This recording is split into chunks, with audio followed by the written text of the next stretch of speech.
Hello everyone, my name is Dr. Aoife Sadlier. Welcome to this introductory lecture for the Space and Society module, titled The World We Live In.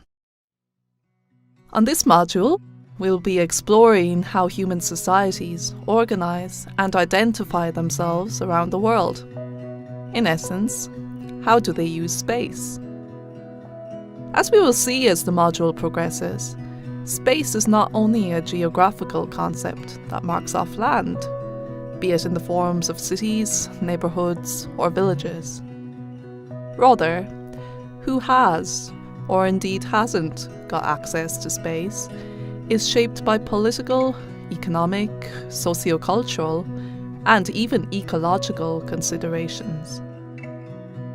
The module will introduce you to the topographies of these underpinning concepts and will lay the groundwork for thinking about sustainable solutions to address inequalities that exist in the organisation of space on local, national, international, and transnational levels.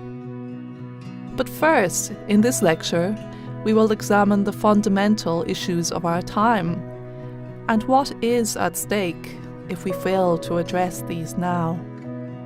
So join me as we undertake this journey.